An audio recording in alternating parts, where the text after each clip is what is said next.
93.9 The River, playing the greatest hits of all time. Darren Burgfeld in with you on your Monday. It is Veterans Day, and I am blessed to have my father, retired U.S. Navy Commander Lawson Burgfeld, in the studio today. Good day to you, sir. Thanks for joining me in the studio.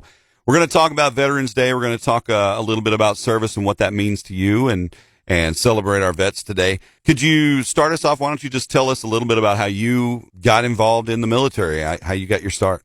Graduated from Jackson High School, 1964. Went to Southeast Missouri State for a semester or two. In the fall of 1965, received notice from the draft board to be tested for induction into the services. Instead of going to the Army or being drafted, I joined the Navy for the simple reason, neighbors next door, they had been in the Navy. My uncles during World War II had been in the Army. One of my uncles never came home. So I thought it prudent that I'd try to join the Navy, and had aspirations of becoming a jet mechanic. Well, that did not go the way it was planned.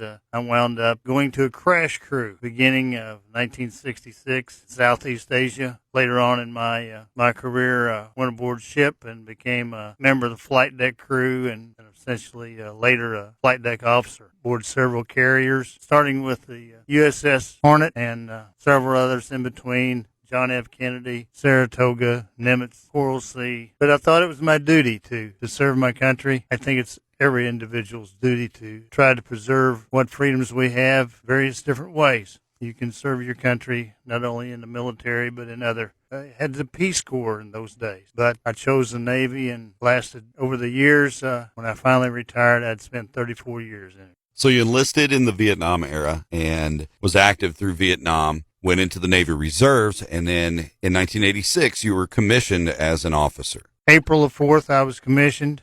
April the 5th, I was aboard the ship. It was under unusual circumstances that we got recalled. I can remember to this day answering the phone at 9 o'clock in the morning. Captain on the other end said, "Can you catch a plane in St. Louis by 11?" I said, "Yes, sir." Caught a local flight, went to St. Louis, from there to the East Coast, from there to Madrid, Spain down to Malaga, caught the Coral Sea. 10 days later, we bombed Muammar Gaddafi, Benghazi, and Tripoli. You know, it was in retaliation for the terrorist attacks on servicemen in Germany at that time. And I applaud the President Ronald Reagan, for standing up and saying that you do not treat the United States in this manner. Mm-hmm. If so, we shall retaliate. That was in 86. Later, I served during the Bosnian conflict. And then after 9/11, was involved in Operation Enduring Freedom. So looking at the past, I think it was everyone's duty. I think it is everyone's duty to stand up for one's country, to protect the freedoms that we enjoy on a daily basis, and can do it in so many different ways. I did it in the United States Navy. Others have done it in other services as well, and I applaud each of them. The 11th hour of the 11th day, the 11th month, and this is what we celebrate on Veterans Day, of course, is our veterans and their service, but the significance of the November 11th date, why don't you speak to that? The 11th hour of the 11th day of the 11th month is the end of the Great War. Great War meaning World War I. Literally millions of people, soldiers, civilians, got killed during that war. But at the 11th hour of the 11th day, the guns fell silent in Europe. And that's why we celebrate, or we shouldn't say celebrate, I suppose. We commemorate all those men who gave their lives in defense of this country and the projection of liberty throughout the world. Like I said, millions have died during that course of that war. That was supposed to be the war that ended all wars. We all well know, it did not. Since then, there's been World War II, Vietnam, Korea, Afghanistan, the war in the desert, Desert Storm. I believe in Revelation. I can't remember exactly what verse, but it says that there will be wars and rumors of wars even to the end of the age. And I truly believe that. To your service, you spent a lot of time aboard carriers. What was a high point for you, where you felt, let's say to somebody who's listening, who's a younger guy and he's been thinking about enlisting in the Navy, and we know how the marketing is to get somebody to come into the military. You're going to have these opportunities for advancement outside of your service and everything else. But when you go into the military and you want to serve and you find, do you reach a high point where you're like, this is why I signed up to serve? Can you think of a moment like that?